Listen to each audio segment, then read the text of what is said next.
Well, I came to Secoya because of my knees, actually. And I've had crepitus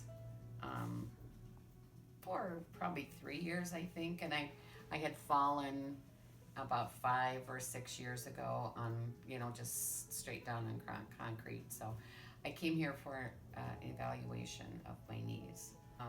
Discovered through the workup that a lot of things that were going on with me were my brain. The workup was very, very thorough. And one thing I remember that he said to me, Wendy, in looking at all of the things from the workup I had, that I was like, he said, it's like your feet are in concrete.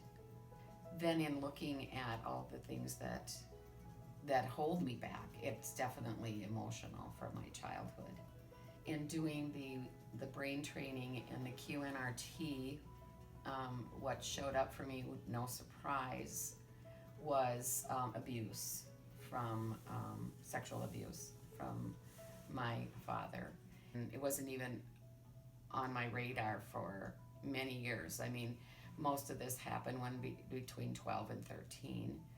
And I didn't even remember any of it until my 30s. So, and I did do therapy and so forth then. But for me, it was just such a relief to be able to talk about it, first of all, and then to have an approach. For the first time, I actually had hope, because I've also, in my therapy before, pretty much there isn't much hope.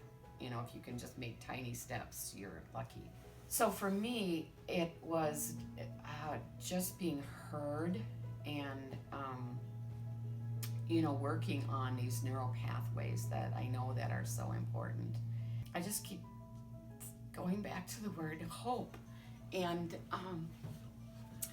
actually being listened to, because not many people want to listen to that conversation. And the other huge thing with that process is being able to cry, because I decided when I was 8 years old that I'm not gonna let anybody see me cry. When I can just cry here and just be handed a tissue and just be told better out than in, and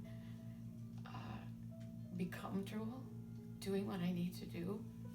There's no shame involved. It's just like I invite it now. And I also know from Dr. Schilling that everything is an opportunity. And most of what's going on with me is not structural. It's, like I said, this was sore. And he goes, well, that's your brain, because after he checks everything. And it always goes back to my brain.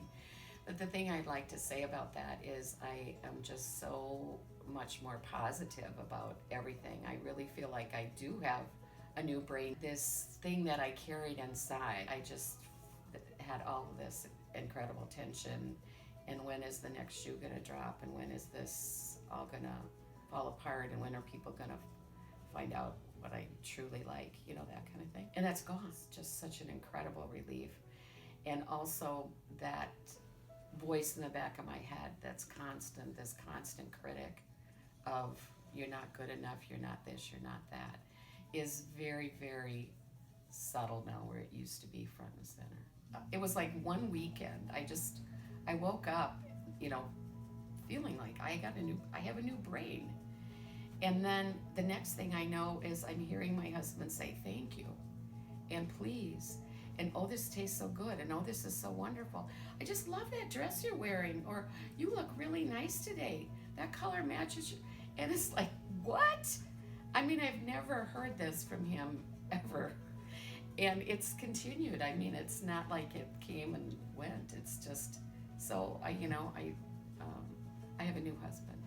I feel so blessed and privileged and happy, absolutely happy to find this place and to be here. My name is Wendy, and I'm a registered nurse, and I'm a participant, a very happy participant at Secoya Health.